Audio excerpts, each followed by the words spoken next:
फिल्मिक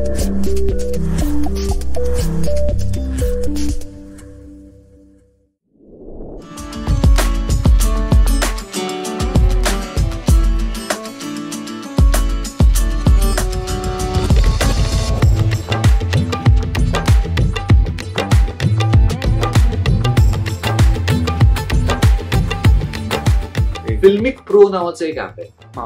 so फिल्मिक pro एक app फक्त वापरलं होतं.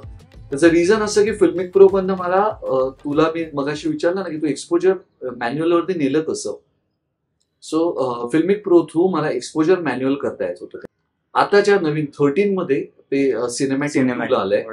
सिनेमॅटिक मोड आहे ज्याच्यामध्ये तुम्हाला फोकस पेगिंग करता येतं. आयफोन 10 ला फोकस पेगिंग नव्हतं. फोकस होल्ड व्हायचा. मी एका ठिकाणी जर का धरला तर तिथे फोकस तो स्टॉप व्हायचा.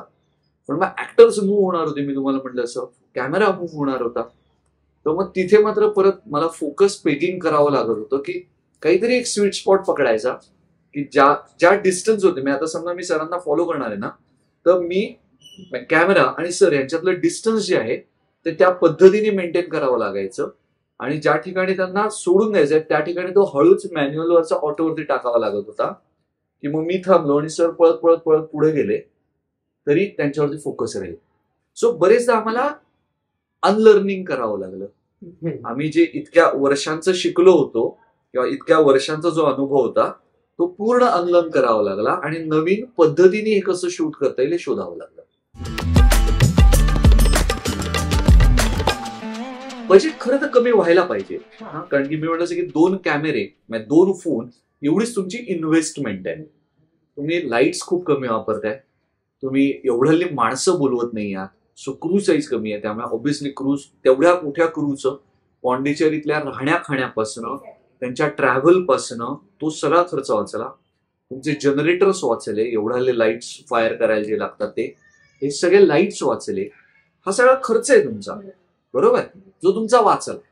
सो तुमचा पहिला प्रश्न मी जेव्हा म्हणतोय की बजेट नाही फारसं काही कमी झालं तर तुम्ही म्हणाल काही मिलिंद काही सांगतोय. आता मी तुम्हाला काउंटर टर्म्स सांगतो. सो माझ्याकडे लाईट्स नव्हते. सो अवेलेबल डे लाईट मला जास्त ज्युडिशियसली वापरावा लागत होता. सो जो शॉट सकाळी 7 ला शूट करायचा आहे किंवा 6:30 शूट करायचा आहे तो मला 8:30 ला शूट करून चालणार नव्हतं.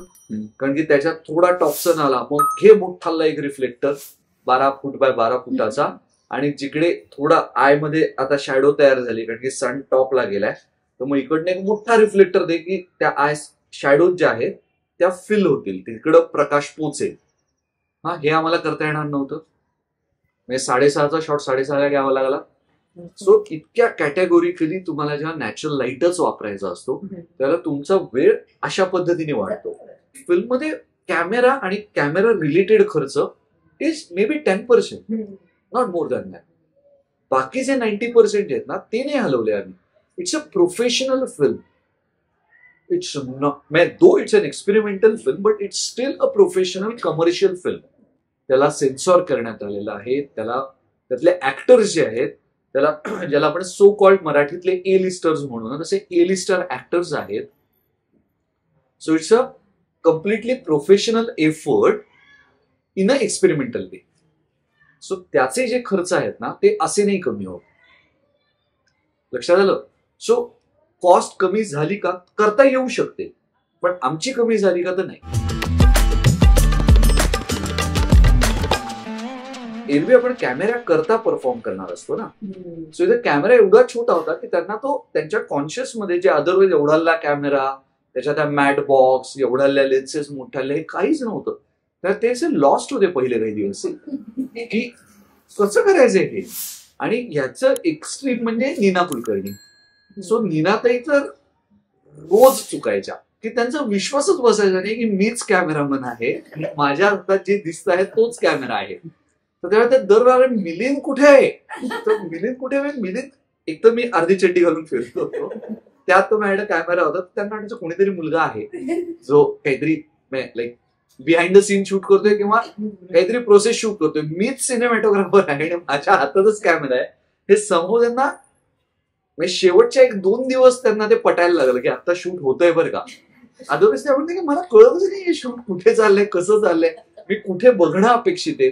कारण की बरेचदा त्यांना सवयीने माहित असतं की कॅमेरा इथे तर मी इकडे बघणार आहे किंवा इकडे बघणार आहे. जे असं होतं त्यांनी इथे बघितलं की मी कॅमेरा घेऊन तिकडे जायचो, मग त्यांनी इकडे बघितलं की मी कॅमेरा घेऊन इकडे जायचो. सो त्यांना कळतच नाही की काय चाललंय या मुलांचं. सो त्यांच्याकरता एक तो खूप नवीन एक्सपिरियन्स होता. की सई माझी मैत्रीण आहे, पण तरी मैत्रीण जरी असली तरी देखील तिला असं असं कसं मी करीन ना, असं का करीन. सो तिला मी सांगितलं की सई असं होईल की तुला असं क्षणभर वाटेल की मिलिंद तू आता खूप जवळ येतोस माझ्या असा कॅमेरा घेऊन, आणि जे मला इंटिमिडिएटिंग आहे, मला घाबरवणार आहे, तर प्लीज हे लक्षात ठेव की माझ्याकडे दुसरा पर्याय नाहीये. हा, तर आपण त्याला कम्फर्टेबल होऊयात आधी. मी कदाचित इतका जवळ येईल तुझ्या, तरी देखील तुझ्या नजरेत, तुझ्या डोळ्यामध्ये ते जाणून नको देऊ. कारण की ऍक्टर लोक असतात ना, यांच्या डोळ्यात खरंच दिसतं पटकन गोष्टी. ते दचकले तरी दिसतं, ते घाबरले तरी दिसतं, ते खुश झाले तरी दिसतं. सो त्यामुळे ते सांगावं लागलं त्यांच्याकडनं. त्याची छोटीशी होईस, definitely it was a little challenging. त्यांच्याकडनं छोटीशी तिची प्रॅक्टिस करावी लागली की कॅमेरा इथे आहे आणि तुम्हाला परफॉर्म करायचंय. जे खूप कमी वेळेला तुम्ही जेव्हा प्रोफेशनल कॅमेरे वापरता ते इतक्या जवळ नाही आहेत camera, but very rarely that happens. So आम्ही असं ठरवलं की प्रत्येक शॉट करता एक कंपल्सिव्ह मॅग्निफिकेशन असणं गरजेचं आहे. हा, आता कंपल्सिव्ह मॅग्निफिकेशन, हा, हे दोन शब्द तुम्हाला लक्षात येत असतील कदाचित. मी क्लोजअप बद्दल बोलत नाहीये, मी लॉंग शॉट बद्दल बोलत नाही, मी म्हणतोय compulsive magnification. What is that compulsive magnification? So मग मी सचिन एकमेकांशी बोलताना ती टर्म अशी कॉइन केली की तुम्ही जेव्हा एक शॉट कुठला तरी प्लॅन करता, त्या शॉट मधला तुमचा जो सब्जेक्ट आहे, जो ऍक्टर आहे, most of the time subject हा ऍक्टर असतो तुमचा अशा पद्धतीच्या फिल्म्समध्ये, राईट. सो तो सब्जेक्ट जो आहे ना, तो इतका कंपल्सिव्हली दिसला पाहिजे की बाकीच्या ठिकाणी तुमचं लक्ष जाणार नाही. That is what you and me do when we change the lens. बरोबर. Why do we change it? Correct.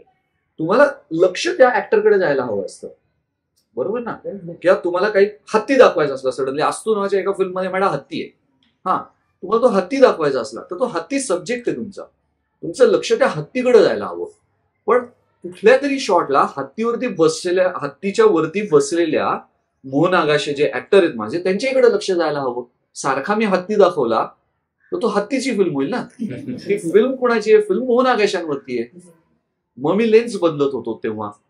हत्तीला दाखवायचं असलं तर वाईड अँगल लेन्स घेतली की ज्याच्यात तो अख्खा हत्ती दिसेल. जेव्हा मोहन आगाशे त्याच्यावरती बसलेले आहेत तेव्हा मग मी क्लोजअप करता लेन्स घेतली सो दॅट मोहन आगाशे दिसतील. आता मला ते कंपल्सिव्ह करायला हवं. सो ही आम्हीच केलेली कॉइन टर्म आहे की तर त्याच्यात कॅमेरा इतपत जवळ जायचा, इतपत मागं जायचा की आपलं लक्ष त्या फ्रेममध्ये कुठे गेलं पाहिजे हे आधी डिफाईन करायचं आणि तेवढं मॅग्निफिकेशन तयार करायचं. सो तुम्हाला वेगवेगळ्या लेन्सेसची गरज नाहीये. It's a skill based job. Knowledge मिळवणं याचा काही एक मार्ग नाहीये. तुम्ही एक पुस्तक वाचता, तुम्ही 2 पुस्तकं वाचता, तुम्ही 8 पुस्तकं वाचता, त्यातलं काहीच कळलं नाही म्हणून तुम्ही इंटरनेटवरती शोधता. There are different ways. काही नाही, तुम्ही शेती करताना शेतीचं शिकता म्हणजे काय करता? पुस्तकात वाचून थोडी करता, प्रत्यक्ष करता. मग शेतीचे कॉलेजेस पण आहेत की व्यवस्थित. मग शेती करणाऱ्या प्रत्येक माणसाने कॉलेजमध्येच जायला हवं असं थोडी आहे. तुम्ही जर का प्रॅक्टिकली शिकलात तरी शिकलात ना, जमायला लागलं ना, तुमच्यात ते स्किल आलं ना, दॅट्स गुड इनफ. पण म्हणून मग कॉलेजला जायचंच नाही का? तर असं पण नाही मला वाटत. तुम्हाला स्ट्रक्चर मिळतं, तुम्हाला तुमच्या बरोबरच्या अजून आता काय इकडे 20 मुलं मिळतात, मुली मिळतात, जे जसे तुम्हाला 24 तास डोक्यात एकच गोष्ट आहे ना तुमच्या की मला सिनेमॅटोग्राफी शिकायची आहे, तशी आजूबाजूला 20 मुलं मुली असतात ज्यांच्या डोक्यात तेच आहे.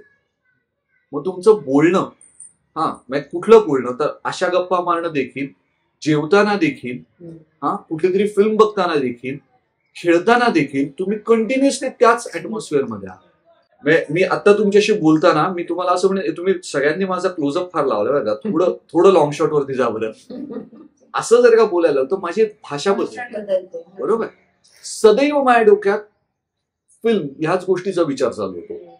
आता ही गोष्ट जर का तुम्ही एका कॉलेजमध्ये असाल, एका इन्स्टिट्यूटमध्ये असाल, तर हे होण्याची शक्यता जास्त आहे. त्याचाही फायदा होतोच ना, नो डाऊट. पण तसं केलं म्हणूनच तुम्ही फिल्म मेकर झालात असं पण नाहीये. There are different veg. So वाद नाही, आपल्याला करायचं ना, आपण करायचं. थेअरी तुम्हाला वाचून कळते, थेअरी तुम्हाला कोणीतरी एक्सप्लेन केली तरी कळते, प्लस ऍप्लिकेशन लागतं. पण ती थेअरी एकदा जमायला लागली ना की खरोखर, आता तुम्ही जर का फिल्म मेकिंग मध्ये इंटरेस्टेड असाल, तुम्ही बघाल ना तर खूप सारे फिल्म मेकर्स आहेत ज्यांनी ती थेअरीज बदलली. But is because they knew certain things about theory, आणि ती कुठे बदलायची हे त्यांना कळलं. त्यांचं प्रॅक्टिकल नॉलेज आणि प्रॅक्टिकल नॉलेज घेताना त्यांचे जे अनुभव होते त्यातनं त्यांनी ती थेअरी बदलली.